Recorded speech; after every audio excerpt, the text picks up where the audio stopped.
Hello guys, good morning. Naghuhugas na ako ngayon ng pinggan. Dapat si daddy ang maghuhugas ngayon pero tulog pa siya. Kaya ako na naghuhugas.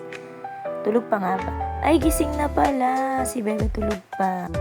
Ayan, magwawalis muna ako at magpupunas ng sahig habang tulog pa si Bebe. Kasi pagkagising na yun, naglilinis ka tapos nagkakalat, sumasabay.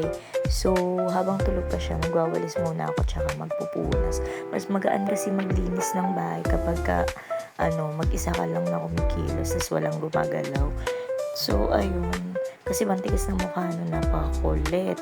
Grabe, daig ba ang lalaki sa katigasan ng mukha. Kaya, ayan, habang tulog, linis muna ako, walis at punas ng sahig. Ay, grabe kasi yun si Bebe. Hindi mo talaga alam ang gagawin mo doon sa sobrang kulit nun. Kaya ayan, habang tulog. Yan, dapat pati yung ilalim ng lamesa wawalisan, tapos pupunasan para walang lamok. Yan, lahat. Walis-walis lang, tsaka punas-punas lang, ganun lang. Exercise sa umaga, papayat, eme. Alam mo, papayat pa ang inyong... Yan, continuous lang pag-ulis. Yan, ulis. Yan, ulis. Sige, punas. Ayan, ang mataba. Pumupunas. O, hindi naman talaga ako talagang mataba. Ang sexy ko nga dyan. Pasensya na guys. Ito lang nakayanan ng aking video. Kailangan ko lang magano kasi bumababa na ang sa Facebook. Yes, of course.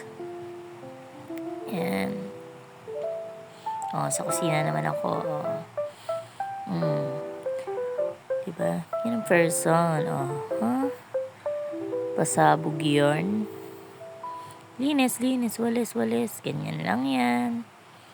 Mamaya, wala nang gagawin yan. Panggap lang yan. Kasi magbibideo. Eme. Ayan, punas. Pagkatapos kong magpunas dyan, ayan, babalikan ko ulit yung minunasan ko tsaka winalisan ko. Wawalis ulit ako para malinis talaga siya. Walang natigabok. Yan. Yan, natapos na ako. Magsasaing naman ako ngayon. 1, 2, 3. 3 lang isasaing ko. Diba? Di ko na video yung yung paghuhugas kapag salang ng sinaing. Ayan, magageta naman ako ng ulam. Magluluto ako ng ulam. Ang ulam namin ngayon ay lumpiang gulay. Ayan. Sinubuan pa ako ng daddy ko. Sweet naman. Sinubuan ako ng mani. Wow, amazing. Yan. Nagsisip-sip si daddy kasi alis na naman siya. Kailan kaya uwi niya? Malungkot na naman ang life. Wala na naman si daddy. Ang katuwang ko kay Bebe. Kailangan niya mag-work. Alis na naman siya mamaya. Hiwa. Bawang. Nakalimutan ko pinuhin yung bawang dyan. Kaya yan, mayaman na. Pagtsagaan na lang. Laman dyan din yan. Maghalo-halo rin yan sa tiyan. Tamang hiwa ng sibuyas. Ayan ang mga gagawin ko. May repolyo, may carrots, giniling. Ginaw ng mantika. Giniling. Kailangan na natin unahin lutuin ng giniling para maluto siya. Lagyan natin sibuyas at bawang.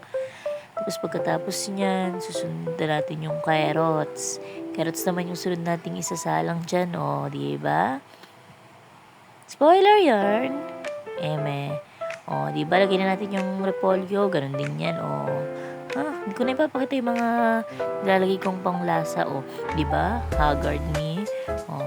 Tamang hiwa-hiwalay lang ng mga wrapper. Punit-punit pa yan. Diba? Lagay na. Tinanan. Naglalagay na ako.